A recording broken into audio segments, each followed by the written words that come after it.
Welcome to the Play Their Way podcast, where we talk about all things in child first coaching. I'm your host, Laura Jane Jones, and today I'm excited to welcome our special guest, Siôn Kitson. Welcome, Siôn. Great to have you with us. How are you today? I'm very well, thank you, Laura. It's great to be here.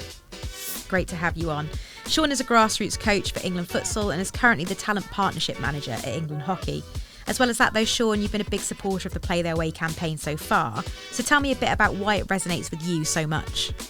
Yeah, no, I mean, the origins of my involvement sort of stem back to my time working at Sport England, and I suppose being a little bit shocked by statistics that, you know, more than half of our young children and people weren't doing enough physical activity and gaining all the health and mental benefits that it provides. And probably even more worrying for me was the fact that a similar number didn't actually enjoy their sporting experience, their sporting and physical activity experience. And really, having been a part of kind of the coaching landscape, coaching at all sorts of different levels and all sorts of different age groups in football and futsal primarily, is like the opportunity and the impact that coaches have on those experiences for young people, and how that, I suppose, sets up hopefully a lifelong passion and enjoyment for being active, whether that's competitive sport or going out for a walk or a run one day. So that's kind of where it's come from me, and I've always been, I suppose, a coach that's wanted to create an environment that the most important thing is that there's smiles on people's faces, and that those young people want to come back next week and want to engage in the opportunities that are in front of them. It's really interesting you talk about those numbers, Siôn. We all know that participation is dwindling in certain areas and children are becoming more sedentary. So at this point, how important is it for us to use these opportunities as coaches to encourage participation and not just worry about the next generation of athletes? Yeah, it's huge. It's so important. You know, it's important in the sense that we give our young players, I suppose our young children, and to have opportunities to participate first and foremost, to simply build up enjoyment around an activity. Because without that enjoyment and without that space and freedom to explore what an activity or a sport is about, we're less likely to retain them in that particular activity. We're less likely to be able to engage with them, and we're less likely to be able to support their development. Because that's the other thing, they're probably turning up because they're actually quite interested in getting a little bit better, because it supports and grows their confidence. It has social benefits to it. So yeah, recognizing that participation is a fundamental building block in order, at some point, some of them, those young children, will go on and be a little bit better at the sport. But without that sort of nucleus around enjoying that activity, having the freedom and space, and to build a sense of belonging around that experience, without that, the rest will be a little bit more of a challenge, I would say. When you think about the things that are important to you in a coaching scenario, where does play and child-first coaching land? Where does it rank? Yeah, no, for me, it's hugely important. I think when I look at my sort of coaching approach, I want to make sure it's playful. I want to make sure it's enjoyable. And what it's important to remember is that doesn't mean it's not challenging at times, to help young players learn or to stretch those children in different ways, whether that's, you know, the technical and tactical fundamentals of a game, or just, you know, their social skills or their leadership skills. It's not devoid of that, but it's just recognizing that, I think in particular, when I'm put on playful activities, that it enables a real opportunity for learning to take place. It enables an independence of those young people, whether they're learning through each other as well as themselves, but of course supported by the coach to do that. I believe, like, if there's not an element of play, and there's a spectrum to what play looks like as a coach, but if we're not appreciating the returns on play, I do think we potentially do miss out on some really strong benefits for those young children and people. It's really interesting you say that, Siôn, because I think we've had this running thread so far on the podcasts, on the Play Their Way series, where there is this concern that there's a negative connotation around play, and that sometimes it's a barrier to player development or skills coaching. What's your answer to that? How important do you think it is in terms of just getting kids involved and engaged? Yeah, I mean, for me, play can be competitive. You know, I remember as a sort of a young child would come home from sort of primary school or secondary school, get off the bus, but whilst we were on the bus, we would sort out those kind of teams and actually then go and sort of compete with each other until, you know, mum or dad call you in from the street. But it's a little bit different now, and the social context is even so more important in terms of coaches being a facilitator of those environments, of those experiences, and allowing for competition. It's certainly not trying to remove that, but just recognizing that what play can afford in terms of actually helping those young individuals to explore different ways of doing things around whatever their activity, giving them the license, the freedom, the interactions with those young people to explore. Okay, how do we do this skill? What can we do to make it easier for ourselves? How can we help to learn about this particular situation? So, taking the time, I think, to engage with young people around those play experiences is really important. And I suppose one of the things I try and do is at the start of sessions is I often have a board in terms of here's a bit of an outline of what we're looking at, and I'll ask the kids that are turning up. You put a little tick or a little mark with a ball pen. Which are the bits you're really interested in tonight? Which are the bits that you really want to engage in? And typically there's usually a really strong play element to that, and I think that's really important. That can be particularly with younger players when Play Their Way talks about voice, choice, and that kind of journey. That will be different for those different ages again. So something as simple as a board marker and a pen and what bits do you like tonight, that is giving them a little bit of choice. That is giving them their way of expressing their voice. And that's certainly something I do with younger age groups, kind of that 5 to 11, whereas older ones, that play experience and that play choice might be a bit more considered. That board that you talk about sounds like it's kind of built on that resource that we've got on the Play Their Way website, the questionnaire that we give out to kids. How much has that improved your coaching sessions, just having that feedback for yourself of what kids want to be doing? Yeah, I mean, it does a few things. First of all, it helps become part of my planning and reviewing of my own coaching. It gives me better engagement and understanding of those young kids coming through and trying to, I suppose, build a connectivity with them. It gives me just, this is the thing as coaches, there's an appreciation if you're working with 20 young children. It's very difficult in maybe an hour session to go and spend 2 or 3 minutes with every child every week. So we need to think about what can we do to start to build that relation, to get a better understanding of where they are, whether they've come from school or whether it's during the holidays and they've got, a lot of energy that they want to burn. So that board for me is about simply trying to create some connectivity, simply trying to understand and a little bit more about where those kids are. And then from that point, start to engage with them, whether that's through the activities or through conversation. If we're looking at a child-led approach to this kind of thing, there can perhaps be an assumption that it might be disruptive to structure sometimes if you're putting the onus on the kids to give you feedback and tell you what they do want to do and what they don't want to do. So how do you effectively manage that when you've planned a session so hard and they come in and say, oh, Siôn, we don't want to do that bit now? Mm-hmm. Yeah, no, absolutely. And I think that's where a couple of things for me that always resonated is this idea with play that learning's around the corner.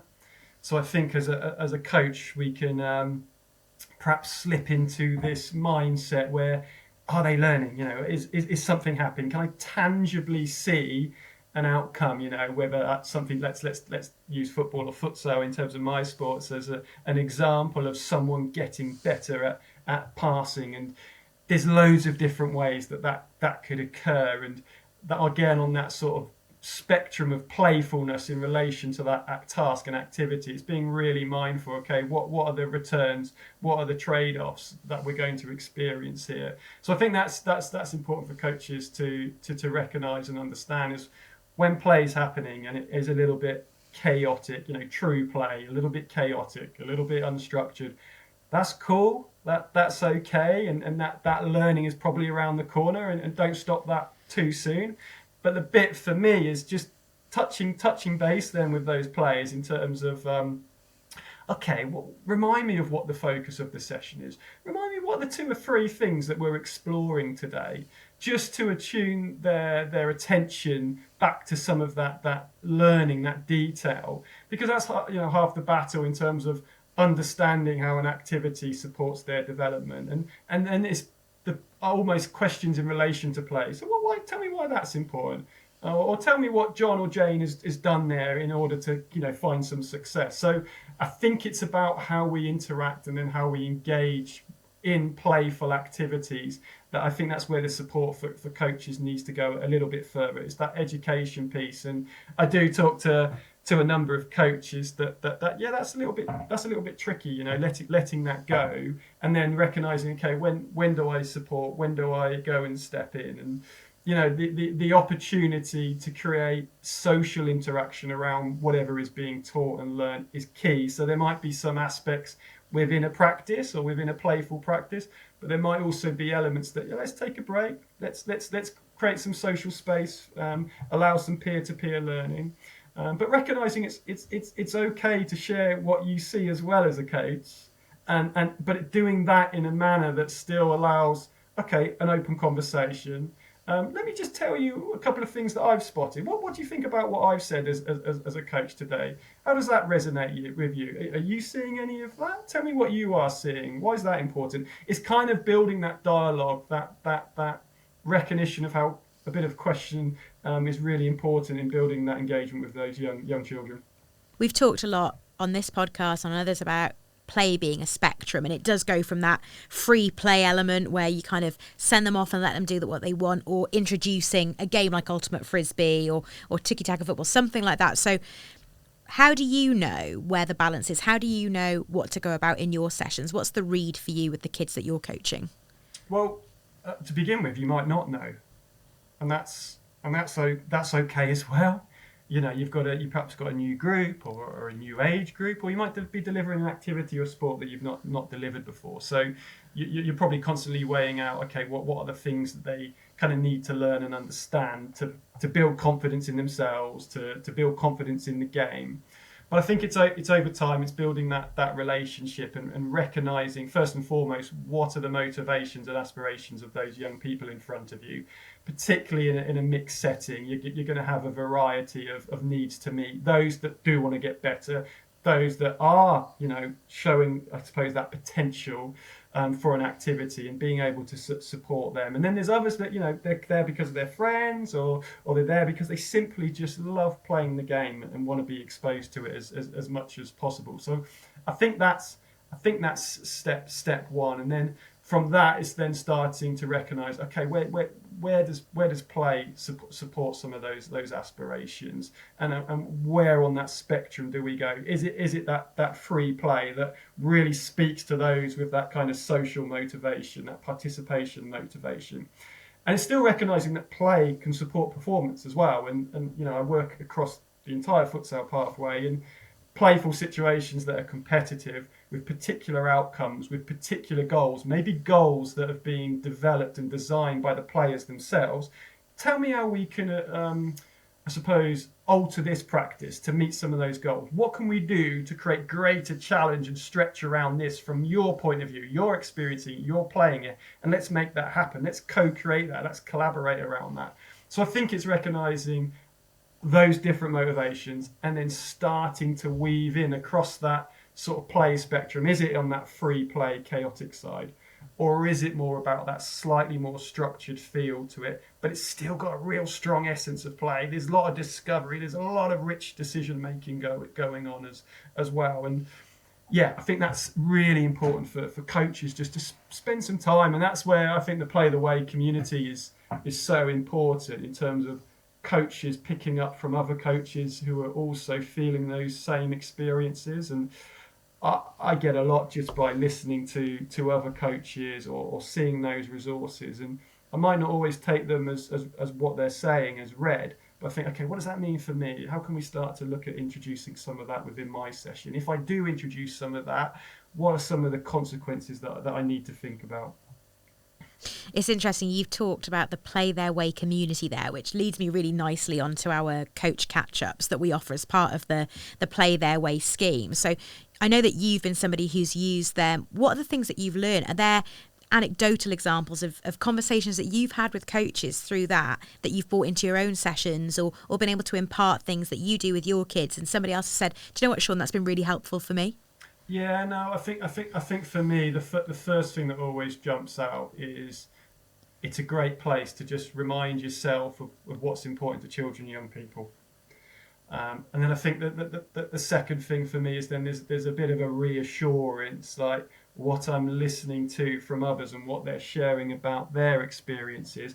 Two things. One, there's similarities. I'm like, yes, I'm experiencing that. How are you going about that? And learning those kind of different examples to approach a problem. But equally at the same time feeling, oh yeah, I do a bit of that as well, and that is positive.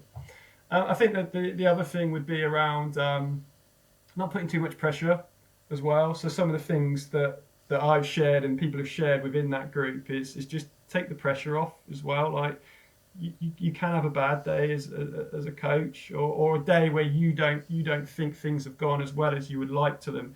That happens for all of us, and just trying to take away some of that pressure and for me in those situations, just use it as a learning moment. And again, go and ask for me, ask those young players. They're the best critic. I remember doing a session, and this was just after COVID, and it was a young group, sort of 6, 7, 8-year-olds, and we were doing lots of different play games. It wasn't a particular activity; it was more multi-sport, multi-skill kind of setting, and you have to be prepared for this as a coach. But I asked the group kind of, what would you do? What would you like to see more of next time? And one of them said more crocodiles. So they wanted to see more crocodiles in the session because there was a bit of an animal theme into it. So you've got to be prepared for all sorts. And that was like, okay, I'll bear that in mind. I thought, actually, maybe there's an opportunity there to ask at the start of a session or before a session, what would you like to see more of in this session before we get into it? So it's about taking that pressure off and realizing that it's just an opportunity to find out a little bit more about those people in front of you. So when you come back the next week, you can start to think about as much as you can. I mean, maybe there's not crocodiles in every session. One thing that you've said there is you'd consider asking those questions at the beginning of a session. How malleable do you have to be as a coach in a child-first approach to coaching? Yeah, I mean, like, look, you've got there's all sorts of different factors and circumstances. A coach's context will be specific to them. But probably the one common denominator is that there is going to be a group of young people in front of you that have a view, that have a voice, and have a particular idea of what their experience is like. And that will obviously mature as those young people get a little bit older. But just taking the time, and it could just be one little question at the start of a session. It could be even finding out about their mood. How are you feeling today? Another one that I stole from another coach back in my university days was three different faces: a green happy face, a kind of amber medium sort of face, and a red disappointed angry kind of face. And just asked as the children walked into the session, a bit like Tesco's, pick up a token and how are you feeling today, like just to get an understanding of where they are, and then do the same at the end of the session, and hopefully that green pot is a little bit bigger than perhaps the red or the amber. So it doesn't always have to be about the activity itself. It might be about their mood. It might be about how they're feeling. It might be just finding out from previous sessions, looking to do more of this today. How does that sit with you? What would you like to see? And I think when we talk about the sort of the development of skills, the development of activities in relation to a game or a sport, is also talking to players about why these things are important, and the reason we're doing X is to support Y. But as long as there's kind of a rationale about the approach that we're taking, as long as we recognise if we're on that spectrum somewhere of a huge amount of play to perhaps slightly less play, what those trade-offs are, and are we comfortable as a coach? That's probably for me where we need to show that flexibility. One of the things you said there is that you stole that idea from a university colleague. I would prefer you to say borrowed, because that's what the collective's about. That's what those coach catch-ups are about.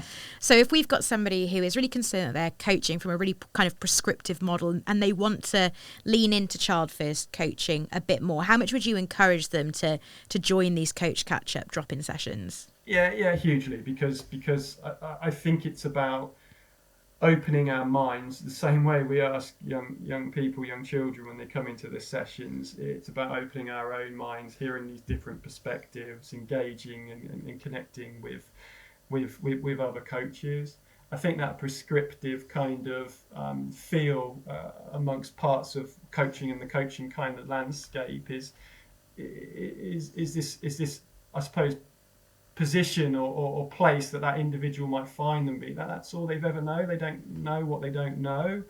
There's a huge responsibility on campaigns and programs like Play Their Way and coaching organisations and the education of coaches to open up those horizons. And that's where like a Play Their Way community, where it's a little bit more informal, it's a little bit, I suppose, a safer environment to some senses, that you're not doing a qualification. You're simply trying to probably understand yourself through understanding others.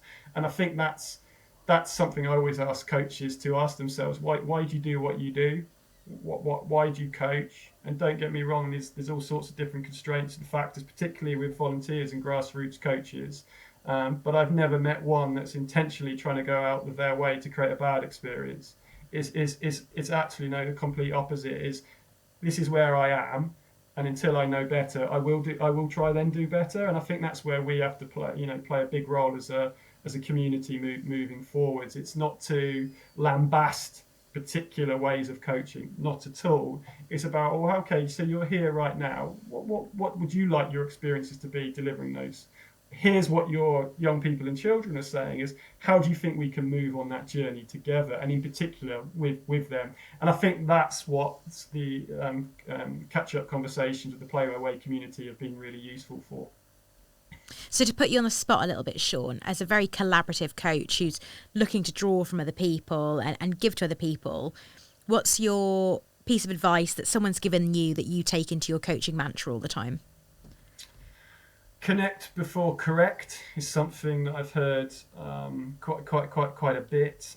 The idea that, and correct is not the right word, I wouldn't use that, but the idea of obviously supporting someone's progression from a skill development perspective is that actually if there isn't an empathetic approach with that young person, if there isn't a recognition or understanding of meeting them where they're at on their journey, if you don't create those connections around how they feel about themselves, how they feel about the environment, those things are so intrinsically linked with how you then might, coach them a skill or an activity or help them progress.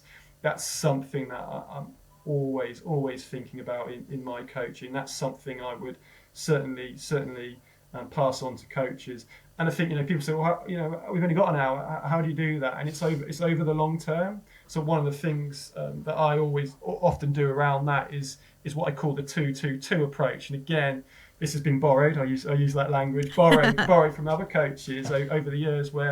So I might only focus on 3 or 4 individuals in a session, because I've perhaps learned something over the first few weeks if it's a relatively new program. Whereas I spend 2 minutes with one of them before the session.